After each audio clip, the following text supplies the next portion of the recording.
এখন শীতকালের মতো একটা ঠান্ডা ঠান্ডা ভাব ওয়েদার। তো এই অবস্থায় এখন শিশু থেকে বৃদ্ধ প্রত্যেকের একটা হালকা খুকখুকে কাশি, কারো কারো জ্বর ভাব। কি কি প্রতিকার রয়েছে বা কি কি উপায়ে এগুলোকে নির্মূল করা যায় বা কি কি জন্য এই কাশিটা এখন হচ্ছে প্রত্যেকের? এই সময়টা তো সিজন চেঞ্জ হয়। এবছর বর্ষাকালটা অনেকটা দিন টেনে গেছে, তাহলে মাঝখানের একটা সিজন শরৎকাল সেটা প্রায় হারিয়ে গেছে। এরপরে শীতকাল চলে আসছে, হঠাৎ করে টেম্পারেচারটা বেশ কিছুভাবে ফল করে যাচ্ছে, আবার ওয়েদারটাতেও কি আর্দ্রতাটা বেশি থাকছে। এইরকম একটা পরিস্থিতিতে ভাইরাল ফিভারের পরিমাণ বাড়ছে।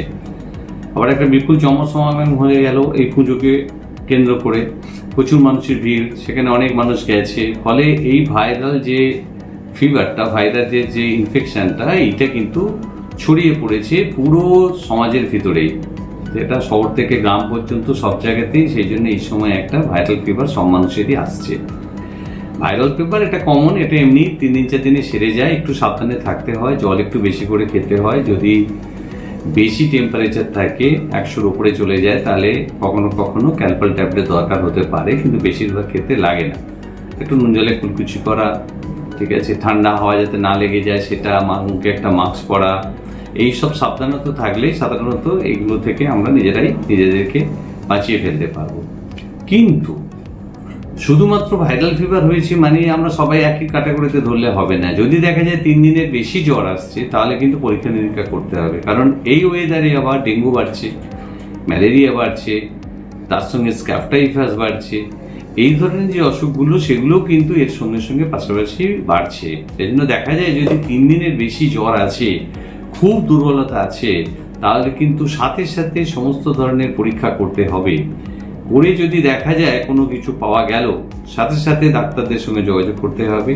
ডেঙ্গুর ক্ষেত্রেতে হাসপাতালেও যোগাযোগ করলে ওরা ট্রিটমেন্ট দিচ্ছে, সেখানেও যোগাযোগ করতে হবে। সুতরাং শুধুমাত্র ভাইরাল ফিভার এড়িয়ে গেলে হবে না। জ্বর যদি 3 দিনের বেশি থাকে, তাহলে কিন্তু ডাক্তার হাসপাতালের পরামর্শ নিতে হবে।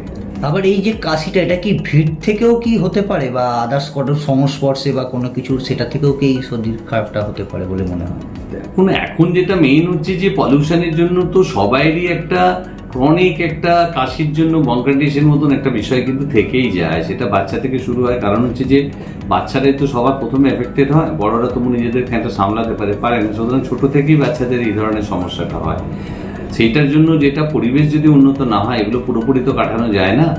সেই কারণের জন্যই হচ্ছে কি ইনফেকশনটার সঙ্গে সঙ্গে অনেকেরই শ্বাসকষ্টটা বাড়াবাড়ি জায়গায় চলে যাচ্ছে। আমরা বাচ্চাদের ক্ষেত্রে যাতে লাংটা নষ্ট না হয়ে যায়, সেই জন্য একদম প্রথম অবস্থাতেই ওকে চিকিৎসা দিতে হবে। যদি দেখা যায় 2 থেকে 3 দিনের বেশি জ্বর, খুকখুকে কাশি আছে, সাথে সাথে ডাক্তারদের সঙ্গে কথা বলে তার জন্য যেসব প্রয়োজনীয় ওষুধ, সেটা কিন্তু অবশ্যই দিতে হবে। তার মানে কিন্তু লাংসের পার্মানেন্ট ড্যামেজ হয়ে যাওয়ার সম্ভাবনা থাকে। তবে এই যে শিশুদের যে, তবে কাদের মধ্যে এই সংক্রমণটা বেশি লক্ষ্য করা যাচ্ছে? দুটো ক্ষেত্রে তো হয়, একটা হচ্ছে বাচ্চা আর একটা হচ্ছে বয়স্ক মানুষ, এরাই সব থেকে বেশি ভালনারেবল। তার সঙ্গে যাদের ডায়াবেটিস আছে, হাইপার টেনশন আছে, বা অন্য কোনো ক্রনিক কোনো ডিজিজে ভুগছে, ইমিউনোসাপ্রেসিভ ড্রাগ খাচ্ছে, এদের ক্ষেত্রে এইটা খুব খারাপের দিকে চলে যাচ্ছে। সেই জন্য এই ধরনের যারা মানুষ আছে, তাদের একটু সাবধানতা অবলম্বন করতে হবে, ভিড়গুলোকে এড়িয়ে চলতে হবে, একটু খোলামেলা জায়গায় হাঁটাহাঁটি করতে হবে, মুক্ত বায়ুতে খানিকটা জোরে জোরে নিঃশ্বাস নিতে হবে, এক্সারসাইজ যেগুলো টুকটাক করা সেগুলো করতে হবে। মেন যেটা হচ্ছে খুব ভিড়ের জায়গায় একটুখানি এড়িয়ে যাওয়া, মুখে একটা মাস্ক পরা অন্তত এই সময়টুকুর জন্য, সেটা কিন্তু করতে হবে। রাত্রের দিকে, সকালের দিকে সাধারণত টেম্পারেচারটা ফল করে যায়, শুধু রাত্রে যে ঘুমানোর সময় একদম খেয়াল রাখতে হবে যে সকালের দিকটা জানলাটা যাতে টেনে বন্ধ করে দেওয়া যায়, বা গায়ে যাতে চাদর নেওয়া যায়, ফ্যানটা ফুল স্পিডে চালানো, সেটা না চালানোই ভালো। অনেকের এসিতে অভ্যাস আছে, সেই এসি বা টেম্পারেচারটা তার বাড়িয়ে রাখা, এই কাজগুলো করতে হবে। এগুলো করলে এই ভাইরাল ফিভার বেশি আমরা আশা করছি যে এটা থেকে মানুষকে ঠিকঠাক রাখা যাবে। তবে এটা কি কোনো কিছু ভয়ের কি রয়েছে? না ভয় এই মুহূর্তে এখন সেরকম অ্যালার্মিং কিছু নেই, এটা প্রত্যেক বছরই কম বেশি হয়, ঠিক আছে। কিন্তু ভয় বলে সেটাকে আমরা যদি এড়িয়ে চলি তাহলেই সমস্যা। যদি বেসিক কতগুলো বিষয় আমরা যদি মেনটেন করি, তাহলে খুব সমস্যা হওয়ার কথা নয়।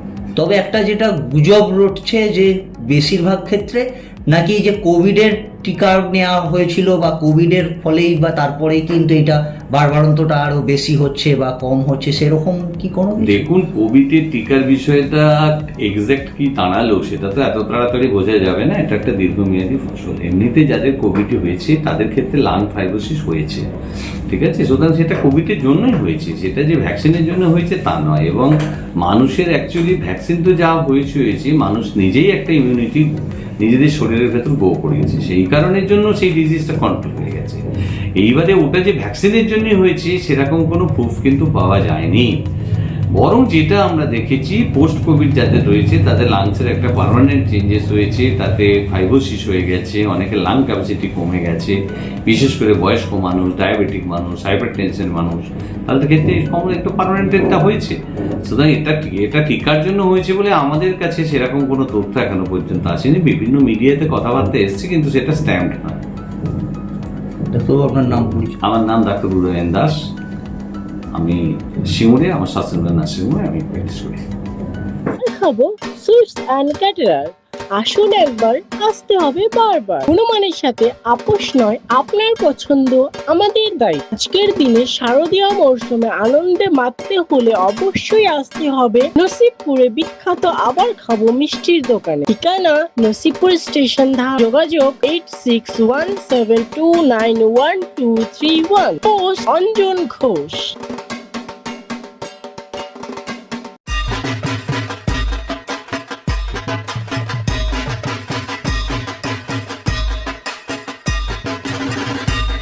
আর মাত্র কয়েকদিন বাদেই বাঙালির শ্রেষ্ঠ উৎসব দুর্গাপুজো।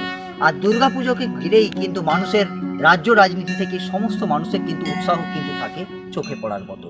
মানুষজন কি কি ঠাকুর দেখবেন, কতক্ষণ ধরে ঠাকুর দেখবেন, রাত জেগে কোথায় কোথায় যাবেন, কি কি খাবেন, সেই সমস্ত কিছু নিয়েই তারা কিন্তু প্ল্যান করেন। আর এই পুজো পরিক্রমা কিন্তু শুরু হয়ে গেছে সিঙ্গুর টিভি নিউজের থাকবে। যারা পুজো পরিক্রমা আমাদের সঙ্গে যোগাযোগ করতে চান, যোগাযোগ করবেন 9163016778 এই নম্বরে। বিধানসভার সমস্ত নাগরিককে অনেক অনেক শুভেচ্ছা জানাই, অভিনন্দন জানাই, এবং যারা আমার গুরুজন তাদেরকে আমার শ্রদ্ধা জানাই, প্রণাম জানাই।